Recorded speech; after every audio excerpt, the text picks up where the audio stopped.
அதான் பாரதியார் சொன்னார், எனது பேனா ஒரு மந்திரக்கோள், ஒவ்வொரு சொல்லும் ஒரு மந்திரம் என்னார் பாரதியார். அந்த மந்திரங்கள் இருக்குமா, அந்த மந்திரங்கள் உங்கள் உள்ள ஏற ஏற உங்களுக்குள்ளே இருக்கிற அஞ்சலி அம்மாளும் வீராங்கனை வீரன் நாச்சியார் எல்லாம் வெளியில் வரும். ஸோ நீல் ஸ்டாச்சு வச்சுட்டாங்க, சிலையை வச்சுட்டாங்க.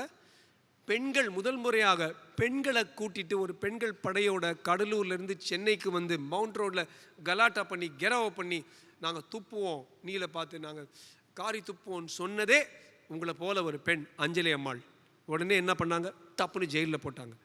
அவங்களோட ஹஸ்பண்ட் கூட, கணவர் கூட இதில் பங்கேற்றார், அவரையும் உள்ளே போட்டாங்க. பசங்களை யார் பார்க்குறது, யாரும் இல்லை. பசங்களை வந்து ஒரு அனாதை விடுதியில் விட்டாங்க ஒரு வருஷத்துக்கு. இது மாதிரி மொத்தமாக இவங்க வாழ்க்கையில் 7.5 வருடங்கள் உள்ளே இருந்தாங்க. 7.5 வருடங்கள்னால் ஏறக்குறைய 2500 நாட்கள், 2000+ டேஸ். மகாத்மா காந்தியே 300 to 400 டேஸ் தான் ஆல்டுகெதர் அவர் இருந்தார். So you must know the greatness of some people. Next, திருப்பியும் சண்டை போடுறாங்க, திருப்பியும் ஜெயிலில் உள்ளே போடுறாங்க. ஒரு வாட்டி ஜெயில் போகும்போது ப்ரெக்னென்ட் ஃபுல்லாக இருக்குது, மாசமாக இருக்காங்க. அவங்க வெளியில் மட்டும் விடுறாங்க. எப்போ 2 வாரத்துக்கு 2 வாரம் இவங்க ப்ரெக்னென்சி டெலிவரி முடிச்சிட்ட அப்புறம் இவங்க சொல்கிறாங்க, இவங்களே போய் தட்டி என்னை திருப்பி ஜெயிலில் போடுங்கடா, நானும் உங்ககிட்ட பிச்சை எடுத்துகிட்டு வெளியில் போக வேணாம்னு சொன்னவங்க அஞ்சலி அம்மாள்.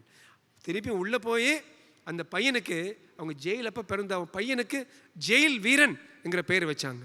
இன்னைக்கு கூட கடலூரில் நீங்கள் போய் ஜெயில் வீரனோட பேர் எங்கன்னா போய் போங்க. அது உங்கள் எல்லாருக்குள்ளேயும் அந்த உணர்வு இருக்குது. அதை எழுப்புறது தான் நாங்கள் இது மாதிரி நூல்களை எழுதுகிறோம், அது மாதிரி வந்து பேசுகிறோம்.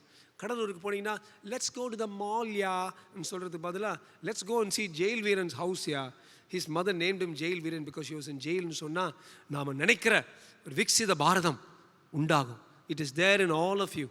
Just see the way you spontaneously you clap for ஒரு Anjali Ammal, you spontaneously clap for Rukmini Lakshmipathi. அந்த உங்களுடைய அந்த clapping shows that spirit inside you. So that is the story of Anjali Ammal. After independence she was an MLA from independence till she died.